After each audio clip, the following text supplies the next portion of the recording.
Gusto mo sana maging virtual assistant, kaya lang yung fear mo is hindi ka ganun kabilis mag-type. And alam natin na ang requirements if gusto nating maging virtual assistant or if we want to service administrative tasks for our clients, meron tayong certain words per minute na dapat ma-achieve sa typing tests. Hi, my name is Mary. I post easy to follow daily tasks that you can do to start your freelancing journey. Everyday nagpo-post ako ng mga bagong videos na pwede ninyong sundan as some sort of roadmap kung gusto nyo na magsimula na mag-work from home. Halimbawa, gusto nyo maging virtual assistant or gusto nyo maging freelancer, pero ang worry ninyo, kagaya no minsan nag-post ako ng for chat support, it's $5 an hour, pero nag-comment si Uni kasi natag siya nung friend niya. Sabi niya, girl, 60 words per minute. My typing speed is at 65 words per minute, pero girl, hindi talaga ako nakarating doon sa 65 to 75 words per minute nang ako lang, nang type lang ako ng type. Let me show you, at binalikan ko talaga siya, let me show you where I practiced.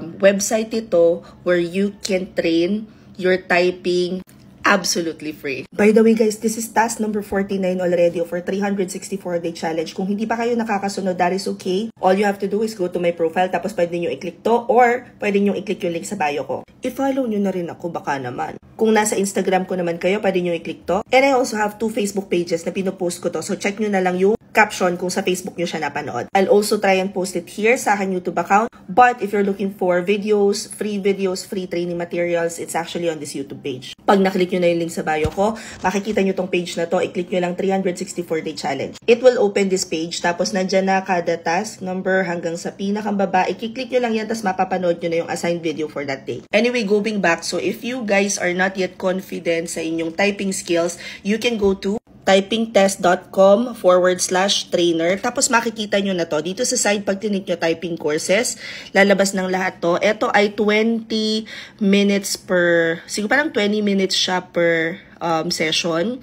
Pagkatapos, lahat na nandyan. And this is a free online tutor for everyone, especially sa typing. So, meron dyan mga skill test. At saka, pag clinic nyo to, so kare, mag-start kayo sa lesson 1. Lalabas na tong page na to. Tapos dito makikita ninyo, sinimulan ko nga ulit siya. So, meron siya mga simulator that will definitely help you. Sobrang ganda nitong website na to when it comes to typing kasi ang dami-dami niyang simulation. So, mapapractice mo talaga yung positioning ng daliri mo when you are typing. So, halimbawa ako, sisimulan ko na tong try typing simple words. Gagawin ko lang yung task na to. Nandyan na din yung instruction. So, pag clinic ko to, ayan na, makikita nyo na yung positioning and all. Meron din siya mga skill assessment na kagaya nito which totally helps just for you to see kung ano na yung status mo, ano yung current na typing speed mo, and mai-improve mo rin from your scores here. Yung makikita mo yung improvement mo pala sa score mo dito up until matapos mo yung assessment. So as you can see, ang first typing speed ko is at 57, accuracy ko is 95. If adjusted after the error na na-type ko, I would be at 55 words per minute. And then after no practice for the initial test, it's time for me to take the typing skills test.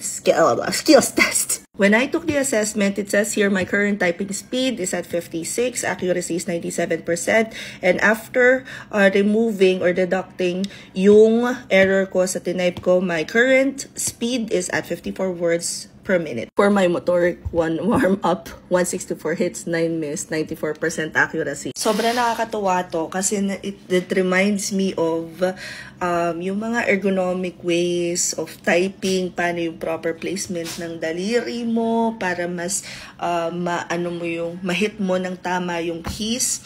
And it did help me back when I know I was applying for, ito yung kauna-unahan kong work as a freelancer, chat and email support. I went to this website. Hindi pa siya ganito ka-sophisticated yung interface, but very similar na yung lessons. Tapos dito talaga ako nag-practice. Guys, I want you to document your journey ha. Medyo nakakasawa to kasi mahaba yung mga lessons. Para mga 20 minutes each yata for each lesson. But Tsagain nyo lang siya guys kasi marami kayong matututunan. Plus, ang pinakang gusto ko dito, since kinesthetic learner ako, diba? Meron siyang mga practice. So, ang laki ng naitulong niya sa akin nung nagsisimula pa lang ako para bumilis-bilis yung typing eme ko. Guys, i-document nyo yung journey nyo ha. Tag me and then use the hashtag freelancer na me this 2023. Comment any questions you guys have about working from home. mag-follow for more work from home chismis. Bye!